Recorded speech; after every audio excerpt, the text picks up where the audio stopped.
situation where Todd had him cleared a little bit. James just gives him a little nudge, said, hey, make sure you have enough room. Like there, didn't really have it any more than just enough. James just saying, make sure you know you're clear because you almost weren't. Buscher still looking to the inside of that 30, just in front of them. The 88 of Matt Crafton, Adam.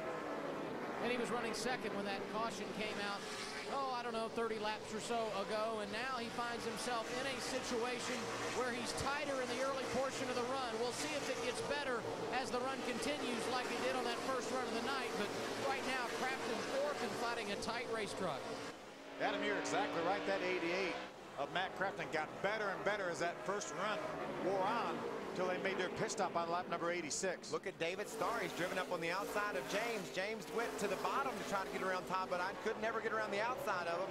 James definitely faster than Todd right now, but now David Starr is going to make James's life more difficult by driving on the outside of him.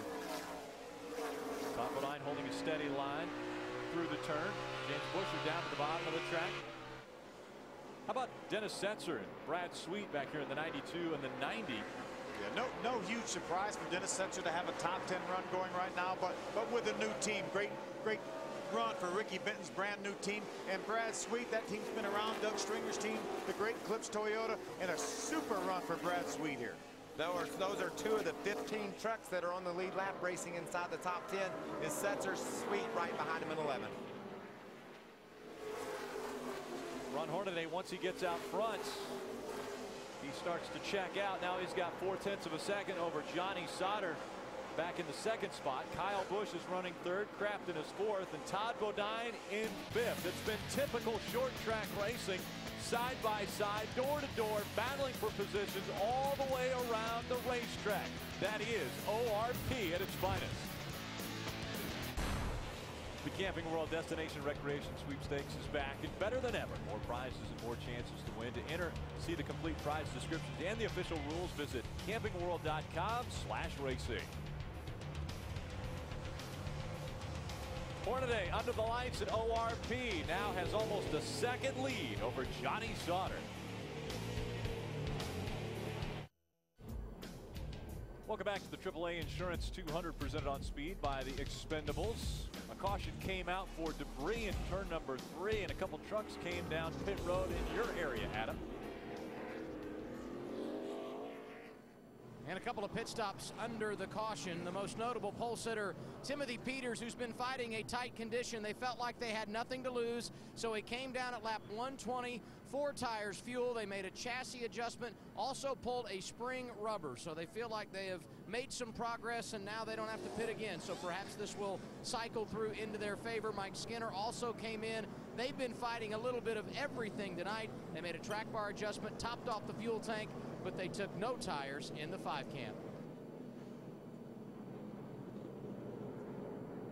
Aaron's lucky dog went to the 4 of Ricky Carmichael. So he gets back on the lead lap. That will put 16 on the lead lap now. Welcome back. Green flag goes in the air. Hornaday on the outside. Johnny Sauter on the inside. Is his teammate going to give him room? Matt Crafton right behind the 33 of Hornaday.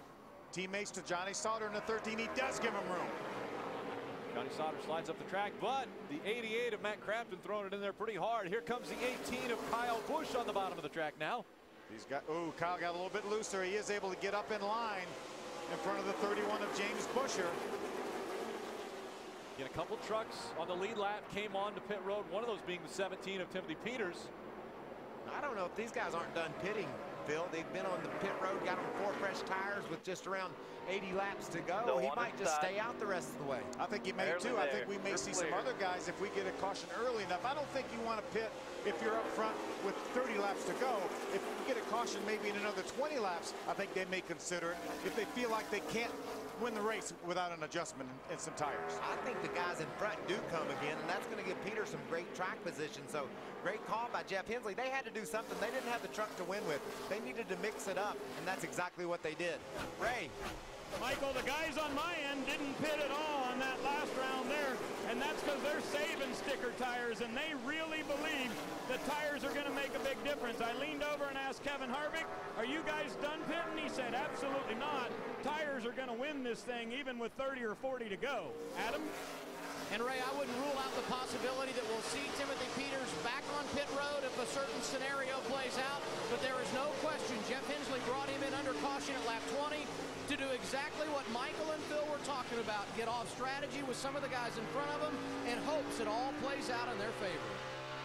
You know, it was really interesting listening on the radio. We spied on Timothy Peters and Hensley, and he was talking about, Timothy, I need to have better information for you. We need to do a better job in the sunlight during the day than when it turns dark at night. The truck changes a lot, and we missed it here tonight. So when he decided he had missed it, they made a decision to go about it a little bit differently, use some strategy. And they made a great move already. One of the only few 2 or 3 trucks on the lead left the pit, and he's already back up into the 9th position in the top 10. James Busher on the right side of your screen trying to get by the 18 of Kyle Busch, and then Todd Bodine lost a spot to Timothy Peters. Timothy now has 8th, Rick. Timothy Peters trying to move up toward the front with those fresh tires. And that's showing you how important those tires are. Don't you think that every other crew chief down there is watching that 17 truck? And the 17's going to say, did you hear that? Heard Hensley say, we ain't stopping again. Jeff Hensley said, take care of those tires. We ain't stopping again. He restarted in 13th, and now, as you mentioned, already up to the 8th spot. You don't think Timothy's thinking, are you sure? I sure do like the way this feels. I need some more of these tires. I like to hear that paper flapping. That means the stickers on those tires. There's Austin Dillon right now. He's the next driver on the hit parade for Timothy Peters. You're right, Bill. Crew chiefs along pit road are watching the amazing move Peters is making through the field. That 7th spot he's taken away. He restarted 13th. So he's pretty much just picking them off when he gets to them. 2 and 3 wide. Brad Sweet on the inside. Jason White right in the middle. Dennis Setzer on the outside. Man, how pretty is that? These 3 trucks filling up this ORP racetrack, battling for a position. Dennis Setzer holding on to the 10th spot. Jason White 11th. Brad Sweet 12th. Good strong battle for the 10th position. Looks like Jason's going to use that bottom of the racetrack and try to get around Setzer, but Dennis is strong on the top. Had some long green flag runs.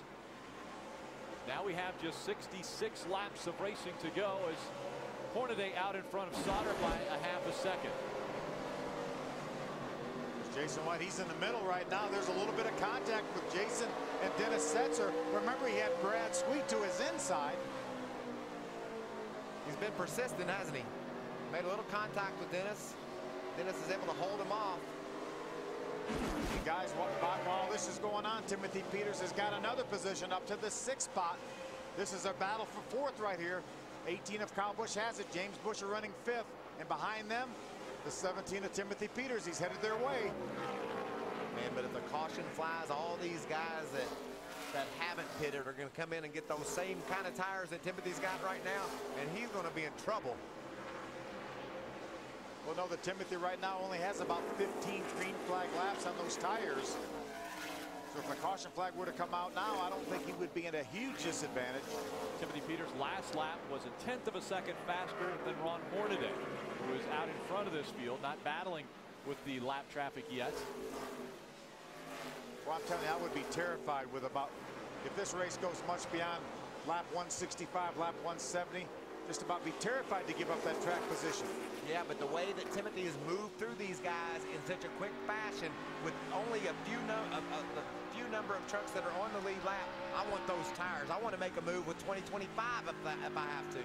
And Phil, that again is how critical these new rules are with the double file restarts. Before, if you were in 15th, you were in row 15 on the outside and had a lot of lap down cars, but a lot different now. Oh, that's huge. That's absolutely huge. And I tell you, it makes it so much of an advantage now to have different strategy and new tires in a situation like this. And remember, this is a racetrack that we've talked about over the years, it being impossible to pass on. We saw Timothy Peters march his way in about 10 laps from 13th to 6th. Passed on the outside, passed on the inside, middle. Wherever they weren't, he was going by. Austin Dillon's down on the inside of David Starr. These guys are racing for the 7th spot. You can see Todd Bodine, he's caught these 2.